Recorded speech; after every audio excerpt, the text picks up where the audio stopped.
नमस्कार मित्रांनो, संवाद तुमचा आमच्यामध्ये तुमचं स्वागत. परमहंस परिव्राजकाचार्य श्रीमद वासुदेवानंद सरस्वती स्वामी महाराज, सावंतवाडी येथील माणगाव क्षेत्र. महाराजांच्या चरित्रातील आता आपण आणखी एक प्रसंग पाहूया. चला तर मग. हरिओम. वैशाख महिन्याच्या अखेरीस महाराजांच्या पूर्वाश्रमातील त्यांचे कनिष्ठ बंधू सीताराम भट हे महाराजांच्या दर्शनास येथे येऊन राहिले. महाराजांच्या आज्ञेप्रमाणे येथे सीताराम बुवांनी गायत्री पुरस्चरण केले. तसेच येथे राहणारे व्यंकप्पा नावाच्या गृहस्थाने महाराजांच्या बरोबर एके दिवशी फार कडाक्याचे भांडण केले. परंतु महाराज स्वस्थ बसून शांतपणे ऐकत होते. महाराजाने एकही ब्र काढला नाही. महाराजांच्या बरोबरची लहान दत्तमूर्ती त्या श्रीराम मंदिरात रामाच्या मूर्तीबरोबर जवळच ठेवलेली होती. तेथेच तिची नित्य पूजा होत असे. याप्रमाणे आषाढ पौर्णिमेस गुरुपूजन करून शके 1824 मध्ये 12वा चातुर्मास महाराजांनी ब्रह्मवर्तात केला. महाराज रोज प्रत्येकाच्या आवडीप्रमाणे ते त्यांना शिकवत होते. त्याचबरोबर लहान मोठ्या शिकणाऱ्यांच्याकडून मध्ये मध्ये कीर्तनही करून घेत असत, पुराण सांगून घेत असत व ते ऐकण्यास तेथे महाराज स्वतः येऊन बसत. अत्यंत हौसेने सर्वांना शिकवून ते कौतुकही पाहण्याकरता स्वतः तेथे हजर असायचे. खरा ब्रह्मनिष्ठ पुरुष सर्वही व्यवहार अगदी साक्षेपाने करतो. त्यात यत्किंचितही न्यून होऊ देऊ नये याचे उदाहरण म्हणजे आपले महाराज आणि त्यांचं दिव्य चरित्र. कीर्तनाकरता पूर्वरंग व आख्यानाची पदे स्वतः महाराज तयार करून देत असत. रामचंद्र खरे, शंकर शास्त्री शिरोडकर, गोपाळ राजाध्यक्ष अशी बरीच मंडळी पुराणे कीर्तन करण्यास तयार झाली होती. या निमित्ताने महाराजांनी तेथे पुष्कळ पदे, कविता, स्तोत्रे इत्यादी वाङ्मय तयार केले. रामचंद्र खरे हा नित्य स्नान संध्यादी अनुष्ठान करून माधुकरी मागून ब्रह्मवर्तात राहत असे. याच्या मनात महाराजांच्या विषयी अत्यंत पूज्य बुद्धिभाव होता.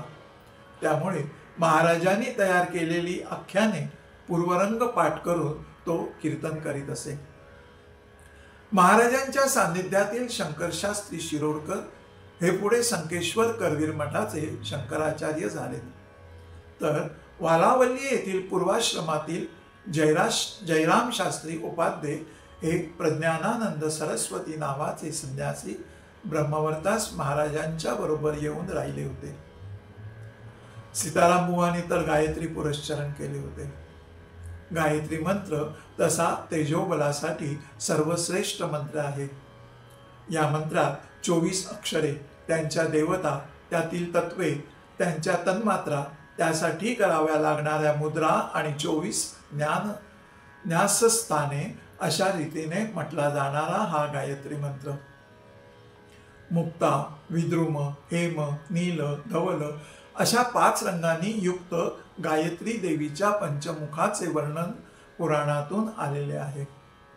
तसेच अशा गायत्री मंत्राचे अर्घ्यही पंचदेवतात्मकच आहेत. म्हणून पंचदेवोपासना या एका गायत्री मंत्राने होते. लक्षात घ्या, अशी या मंत्राची महती आहे. अशा गायत्री मंत्राची उपासना संध्येत प्रामुख्याने आपल्या हिंदू धर्मात केली जाते. पहा, प्रत्यक्ष गायत्री मंत्राचा जप, सूर्य उपासना, गायत्रीचे दर्शन व सूर्य वरुणाची स्तुती अशा तऱ्हेने आपल्या हिंदू धर्माच्या संध्येमध्ये क्रम ठरवलेला आहे. ही संध्या खरं म्हणजे त्रिकाल करायची असते. यात प्रातःसंध्या, सायं संध्या या 2 प्रमुख संध्या आहेत. गायत्री मंत्राच्या आधी ब्राह्मणांनी प्रणव म्हणावा, म्हणजेच ओंकार म्हणावा. क्षत्रियांनी गायत्री मंत्राच्या अगोदर श्रीम बीज लावावे. वैश्य लोकांनी गायत्रीच्या सुरुवातीला एम बीज लावावे. तर क्षुद्रांनी आगमोक्त गायत्री मंत्राचा जप करावा. ठीक आहे. याचाच अर्थ काय होतो की गायत्री मंत्राची उपासना कोणीही करावी. इथे जात भेद येत नाही. पहा, हे लक्षात घेण्यासारखं आहे. गायत्री मंत्राच्या आरंभी सप्त व्यावृत्ती पैकी व्यावृत्तीत्रयाचे महत्व वेदांतातून आलेले आहे. आता आपण सप्त व्यावृत्ती कशा असतात ते बघू. बघा, भू म्हणजे सत, भूवहा म्हणजे चित, स्वहा चा अर्थ काय होतो? आनंद. मह म्हणजे सर्वातिशय महत्व, जन याचा अर्थ आदिकारण, तपचा अर्थ तेजोमय. लक्षात आलं? आता सत्य म्हणजे सर्व बाधारहित. तत्सवितुर्वरेण्यम हे गायत्री मंत्राचे पहिले पाद. याचा अर्थ सर्व कारणभाव ईश्वराच्या ठायी एकच रूपाने कार्य करण्याच्या शक्तीचे प्रतिपादन केले आहे. द्वितीय पादामध्ये तेजस म्हणजे तेजोवाचक आणि भर्गहा पदाने ध्यान कर्तृत्ववाचक शब्द दिलेला आहे, म्हणजेच हिरण्यगर्भवाचक योजला आहे. ठीक आहे. आता धीमहि या पदाने अर्थ स्पष्ट केला आहे, क्रियावाचक. आणि प्रचोदया या पदाने वैश्वानर पदाशी असलेल्या विराट स्वरूपाचे दर्शन दाखवून दिलेले आहे. आता गायत्री मंत्र म्हणण्याचा असेल तर व्यावृत्ती म्हणजेच भूर्भुवस्वाहा याचे पूर्वी ओम आणि नंतर परत ओम, मग तत्सवितुर्वरेण्यम याचे अधिष्ठान, नंतर प्रचोदयात आणि परत शेवटी ओंकार म्हणावा. याला त्रिपदी गायत्री म्हणतात. याचप्रमाणे पंचपदी गायत्री ही म्हणता येते. गायत्री मंत्रात 24 अक्षरे येतात, म्हणून गायत्री पुरस्चरणात 24,000 गायत्री मंत्राचा जप केला जातो. यात न्यास, गायत्री कवच, गायत्री मंत्राचे शापोमोचन, उत्कलीन मंत्र, संजीवनी, अस्त्रोपसंव हे भाग पुरस्चरणाच्या वेळी केले जातात. असो, सूर्य तेजोपासनेत गायत्री मंत्राची उपासना ही बाह्यांग उपासना म्हणून केली जाते. खरे तर ही उपासना अंतरंगात होण्याची गरज आहे.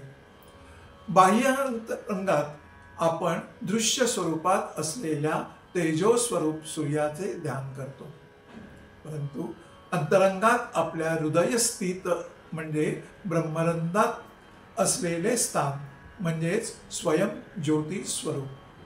ठीक आहे. गायत्री उपासनेच्या अंग प्रत्यंग रूप असलेली उपासना छांदोग्य उपासनातून आलेली आहे. ज्याप्रमाणे प्रचारात राजाचा द्वारपालाची प्रीती संपादन केली तर राजाची भेट होते, नाही का?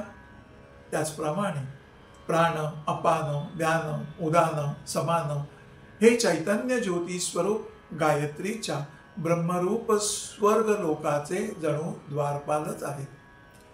हे द्वारपाल वश झाले म्हणजे त्या ब्रह्मरंधात स्थित असलेल्या गायत्री ब्रह्माची प्राप्ती होते व उपासनकांना ज्योतिस्वरूप स्वर्ग प्राप्त होतो.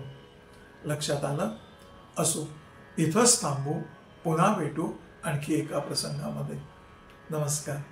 गुरुदेव दत्त.